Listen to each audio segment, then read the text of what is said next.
Welcome to the Parsha Perspective.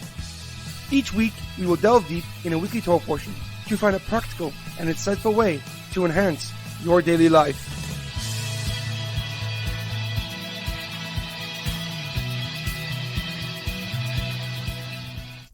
Thank you for tuning in.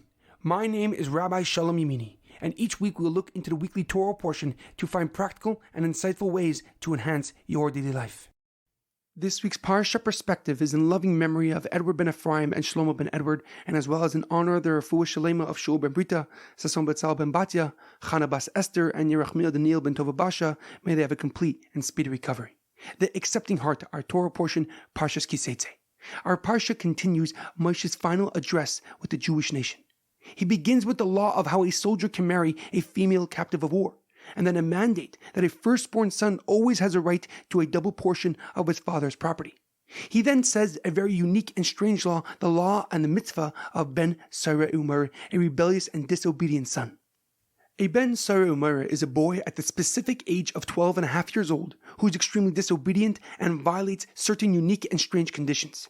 Some of these conditions are brought down the Gemara, such as stealing money to buy special Italian wine and eating meat raw, as well as many other unusual requirements. And if the boy actually meets all the conditions required to be a Ben Sarah, he is put to death by stoning at the city gates. There are over 70 mitzvahs in our Parsha, and some of the more notable ones are Hashavas Aveda, returning a lost object to its owner, Shiluach HaKan, the obligation of sending away the mother bird before taking her young, and the mitzvah of wearing tzitzis, as well as the law against wearing shatnez, any garment that has a mixture of wool and linen. However, a question comes to mind. The conditions and requirements of a Ben Sarah Umara are exceptionally difficult and practically impossible to fulfill. In fact, the Talmud in Sanhedrin writes that this mitzvah has not and will never happen because of its bizarre stipulations.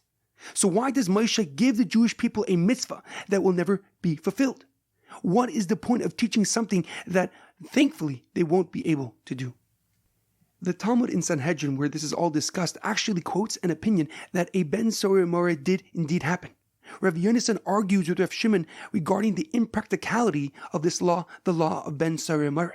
He maintains that it did happen because he saw it with his own eyes and even sat on the boy's grave after being buried. According to Rav Yonasan, despite being next to impossible to carry out, the law of Ben Sarah Umara is indeed practical.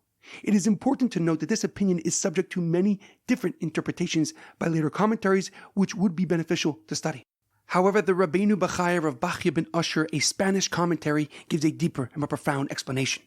He agrees with the opinion that a Ben Sarah Umara never actually happened, but he explains that Moshe Rabbeinu gave this law before he passed away to show the Jewish people how much God truly loves them.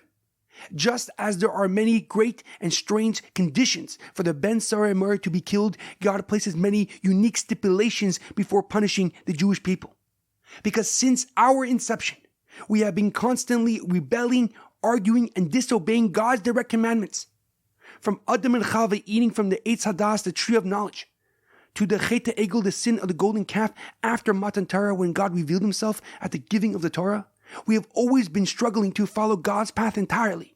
Yet with extreme mercy and understanding, God places many intrinsic requirements before punishing us. With great compassion and kindness, God takes into account the context of our situation as well as the intention and thought process behind our actions. And this is all because we are His nation whom He chose to represent Him and give light to the world. This incredibly profound lesson from the Rabbeinu Bachaya should give us some perspective and reassurance as we approach the Day of Judgment, Rosh Hashanah. Although Rosh Hashanah is a day of judgment for all mankind, it is also a day we crown God as our King once again for the coming year.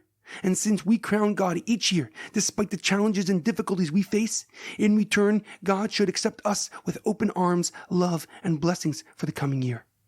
In our daily life, it is imperative to realize that judging others is a very destructive and harmful habit. Not only because we do not know the actual circumstances of each situation, instead because judging others is an easy way to forget that we have fallen short of our own standards. As a matter of fact, when we judge others, we are actually judging ourselves, and hence breaking this detrimental habit leads to extreme personal growth and development. Since we stop shying away from the pain of our failed goals and shift our focus from achieving our true potential. There's an amazing quote from very famous motivational speaker and author Wayne Dyer.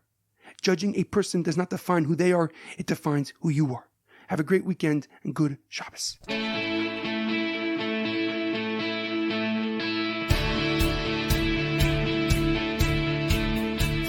Thank you for tuning in to The Parsha Perspective.